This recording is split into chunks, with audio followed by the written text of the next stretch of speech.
조갑제TV 시청자 여러분 안녕하십니까. 2019년 11월 22일 6시 20분입니다. 다행히 문재인 정부가 지소미아 한일군사정보보호협정 지소미아 유지를 결정을 했습니다. 오후 6시 한일군사정보보호협정 종료 결정 통보의 효력을 정지한다는 발표를 했습니다. 김유건 청와대 국가안보실 1차장이 나와서 아주 짤막한 성명서를 읽고 질문을 받지 않고 끝냈습니다. 정부는 이런 내용입니다. 정부는 언제든지 지소미아 효력을 종료시킬 수 있다는 전제하에 지난 8월 22일 지소미아 종료 통보의 효력을 정지시키기로 했다라고 밝혔습니다. 일본 정부도 이에 대한 이해를 표했다. 그러면서 김 차장은 또 한일 간 수출 관리 정책 대화가 정상적으로 진행되는 동안 일본 측의 3개 품목 수출 규제에 대한 WTO 세계무역기구 제소 절차를 정지시키기로 했다라고 했습니다. 이것은 한국이 WTO 제소한 것을 더 이상 추진하지 않겠다는 것입니다. 다만 조건이 있습니다. 한일 간의 수출 관리 정책 대화가 정상적으로 진행되는 동안, 그러니까 대화가 이제 3년 만에 이루어지게 생겼습니다. 이와 관련해 가지고 일본 경제산업성도 같은 시각에 수출 관리에 관한 기자회견을 열고 수출 규제 해제와 관련한 논의를 해제 또는 완화겠죠. 해제 또는 완화와 관련한 논의를 한국 정부와 시작하겠다고 밝혔습니다. 이렇게 됨으로써 최악을 이제 피하게 되었습니다. 정리를 하면은 양쪽 입장을 양쪽이 발표를 하는 형식이었습니다. 이게 무슨 말씀이냐 하면은 이런 문제에 있어서는 합의문이 나오지 않습니다. 양쪽 입장을 발표를 하는 걸로 해가지고 끝내는 것인데, 우리 입장은 뭐냐? 언제든지 군사정보보호협정을 종료할 수 있다는 권리를 가지고 있다는 걸 하면서, 그러나 오늘 자정으로 효력이 끝난다는 통보를 한 것은 정지한다, 취소한다는 말이죠. 그런 통보를 일본에 한 것은 취소한다는 뜻이죠. 즉 유지된다는 말입니다. 외교적 용어니까 좀 꼬이지만은 현재 유지한다. 유지하는 동안은 뭘 하느냐? 문제의 발단이 되었던 한국에 대한 화이트리스트 해제, 한국의 등급을 화이트리스트로 올려가지고 아시아에서 유일하게 특등 대우를 해주었는데, 일본이 어떤 이유를 달았느냐 하면은 한국으로 수출하는 전략 물자가 그 뒤에 어떻게 관리되는지 알 수가 없다. 이게 적성국가나 테러 단체에 넘어갈 가능성도 있다. 따라서 규제를 강화하겠다는 겁니다. 근데 규제를 강화하겠다는 거지 뭐 수출을 금지하겠다는 것도 아니고, 그 뒤에 규제 강화해가지고 우리가 그 물질을 수입하는데 아무런 지장이 없었습니다. 다만 화이트리스트에서 한 등급 내려서 다른 나라와 같은 대우를 하겠다는 것이었습니다. 그런데 여기에 대해서 문재인 정권이 경제 침략이라고 해가지고 대응을 했던 것입니다. 그러다가 지난 8월에 한일군사정보보호협정이 연장되지 않는다는 통보를 일본에 함으로써 이제 한미일 사이에 큰 갈등으로 이어졌던 것입니다. 그래서 그 문제를 오늘 김유건 차장이 이야기한 대로 한국은 일단 통보했던 것을 효력을 정지시킨다. 그 말은 연장한다는 겁니다. 내일 또 한일군사정보보호협정은 효력이 계속되는 것입니다. 원래는 23일 새벽을 자정을 기해서 22일 자정이고 23일 0시죠. 0시를 기해서 종료하게 되어 있었습니다만은 그것은 이제 없던 걸로 되어 있습니다. 유지입니다. 간단하게 말하면은 지소미아 유지입니다. 이 제목을 이렇게 뽑아야 됩니다. 종료 유예 뭐 이렇게 복잡하게 설명하는데 한일 군사정보보호협정 유지. 그러면서 일본이 양보한 건 뭐냐? 일본이 수출 관리에 관한 규제를 해제하는 문제를 놓고 이제 한국 정부와 대화를 하겠다 이겁니다. 한국 정부와 대화를 하겠다. 그리고 한국은 그 문제를 가지고 우리가 세계무역기구에 제소를 했는데 이 제소를 더 이상 진행시키지 않겠다 이렇게 된 겁니다. 근데 거기에서도 일종의 휴전이 성립이 되었습니다. 휴전이. NHK를 보면은 이런 표현을 썼습니다.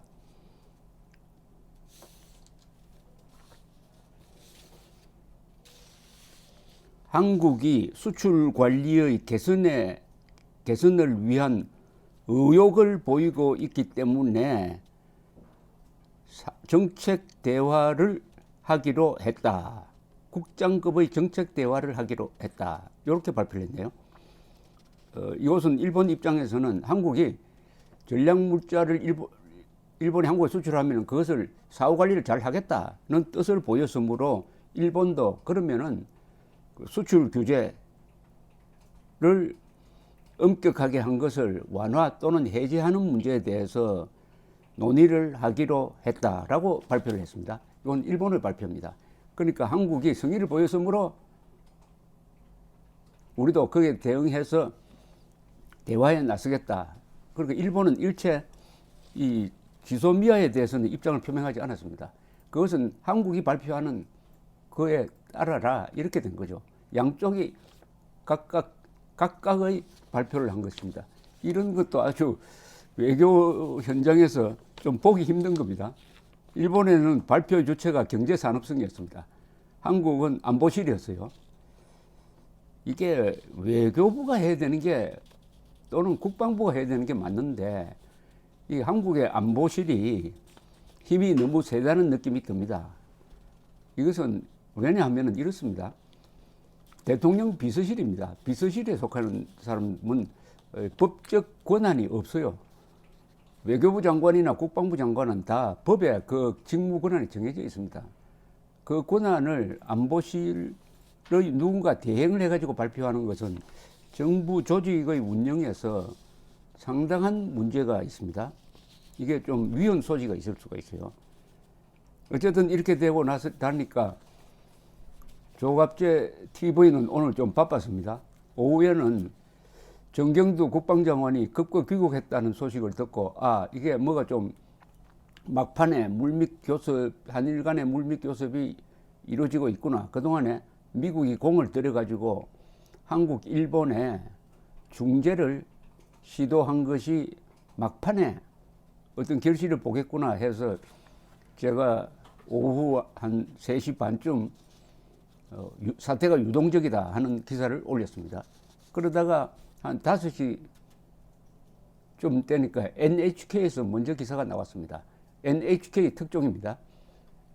한국 정부가 일본에 지소미아 파기 통보를 정지한다 라고 나왔습니다.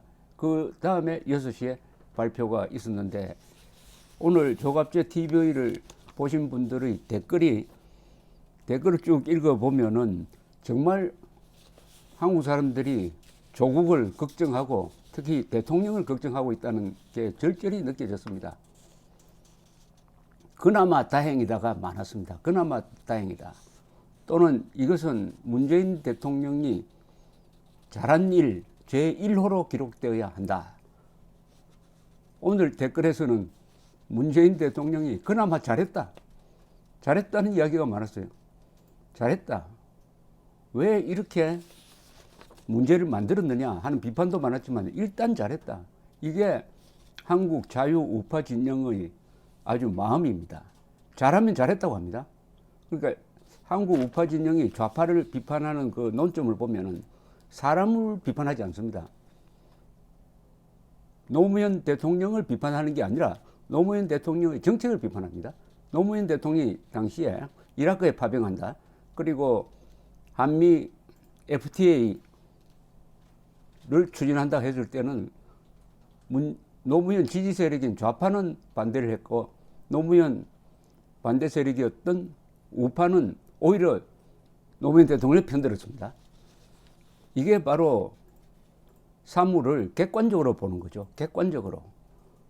이게 패거리하고 다른 점입니다. 이게 애국심입니다.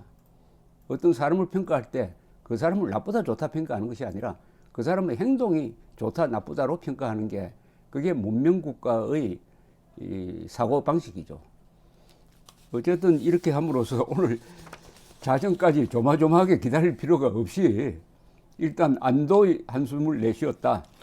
그리고 이런 나름대로의 좋은 결과가 만들어지도록 여러 사람이 노력을 했습니다. 이 부분은 물론 문재인 대통령이 결정을 잘못했지만은 다시 이렇게 되돌리는 것도 잘한 겁니다. 이 부분만큼은 문재인 대통령 잘했다고 이야기하고 싶습니다. 그리고 그리고 마음고생 많이 한 사람이 두 사람일 겁니다. 정경도 국방장관, 강경화 외교부 장관 두 사람 또한 8월에 지소미아 연장을 주장했다고 합니다. 정경도 국방장관이 가장 마음고생이 많았을 것입니다. 두 사람. 그 다음에 역시 외교관과 군인들의 전문적 의견이 무겁게 받아들여지지 않았나 생각합니다. 동시에 황교안 자유한국당 대표 그리고 정광훈 목사 그리고 대수장 예비역 장성 모임이죠. 미 강력하게 지소미아 유지를 요구를 하면서 단식도 하고 집회도 하고 했던 것이 또 이런 하나의 압력이 되었을 것으로 봅니다. 무엇보다도 미국의 역할이죠. 미국의 역할. 미국 대통령 빼고 총 동원돼 가지고 공개적으로 지소미아를 파기하는 것은 일본에 대한 보복이 아니라 미국에 대한 적대적 태도로 간주될 수도 있다. 미국의 안보 이익에 반한다. 시큐리티 인트레스트에 반한다. 이런 표현을 써가면서 한국을 압박하고 일본에 대한 또 상당한 요청도 있어가지고 한일 간이 머리를 맞대는 결과가 나왔습니다. 한미일 동맹이 작동을 했다 이거죠. 한미일 동맹 관계가 작동했고 미국이 딱 작심을 했을 때 한국의 좌파 정권도 그것을 무시할 수 없는 그만한 영향력을 이번에 확인했다고 봅니다. 이걸 계기로 해가지고 처음으로 의미 있는 한일 대화가 이제 가능하게 되었습니다. 이렇게 되면은 이걸 좀 더 확대시키면은 징용공 문제 해결 방안도 모색할 수 있을 것이라고 생각을 합니다. 한일 관계에서도 최악을 면했다. 이걸 보면은 문재인 정권이 아무리 좌편향 정권이지만 왼쪽으로 갈 수 있는 한계가 어디냐? 그 한계는 미국이라는 거대한 세력이 치는 울타리가 있다. 그 울타리를 넘는 것은 매우 어려울 것이다. 그 울타리를 넘었을 때 미국의 작심 보복이 한국에 가해졌을 때 과연 문재인 정권이 견딜 수 있느냐? 예컨대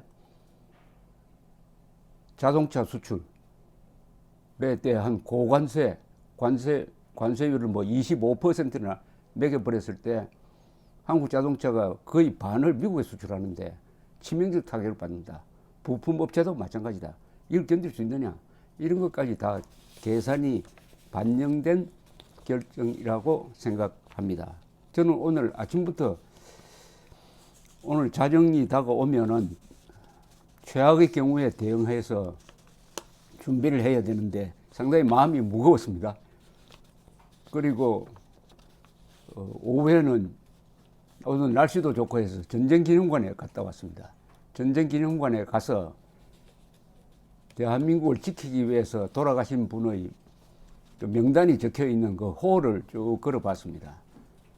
그게 명단이 적힌 사람이 한 20만 명 됩니다. 20만 명. 그리고 돌아오지 않는 국군 포로까지 치면 약 30만 명의 국군과 유엔군이 목숨을 바쳐서 이 나라를 지켰습니다. 거기에 전 자주 갑니다만은 그 홀에 가면은 한 사람 한 사람의 명단이 거의 생명입니다. 거기서 제가 이분들께 면목이 없다. 이분들이 목숨 바친 이 나라를 우리 국민들이 어리석어서 지키지 못하게 지금 되었다 하는 그런 생각이 들었습니다. 거기 가면은 미국 사람 전사자는 killed in action. 전투 중에 전사한 사람과 사고사를 구분합니다. killed in action은 약 34,000명. 그 다음에 사고사 병사가 2만 명, 합쳐서 5만 4천 명입니다. 그 명단이 주 단위로 다 되어 있습니다. 주 단위로. 큰 주, 텍사스, 뉴욕, 거기는 수천 명입니다. 그런데 미국에서 제일 작은 주가 와이오밍 주입니다. 인구가 40만에 하원 의원 한 사람, 상원 의원 두 사람, 가장 작은 주입니다. 거기 한번 봤어요. 갔더니 제가 세어보았습니다. 와이오밍 출신으로 한국전에서 전사한 사람 몇 명이냐? 몇 명이겠습니까? 58명이었습니다. 그 작은 주에서 58명. 거기 이름이 적힌 사람들은 다 어머니가 있었어요. 다 그 어머니 없는 이름은 없었습니다. 오늘 마침 오토 원비어 씨의 부모가 한국에 와서 인권 단체의 행사에 참여를 했습니다. 이렇게 저렇게 해가지고 대한민국은 한국 군인뿐만 아니라 외국 군인들에게 신세를 져가지고 외국 군인들이 흘린 피가 유엔군 합치면 한 6만 명이 됩니다. 6만 명. 다친 사람은 한 15만 명 됩니다. 그렇게 지킨 이 대한민국을 선동에 넘어가면 우리 국민들이 팔아넘길 수도 있다. 그러나 다행히 6시에 이런 발표가 있어가지고 오늘은 좀 편하게 잘 수 있게 되었습니다. 내일 이승만 광장에서는 주례 애국 집회가 열립니다. 아마 많이 나오실 것으로 생각이 듭니다. 감사합니다.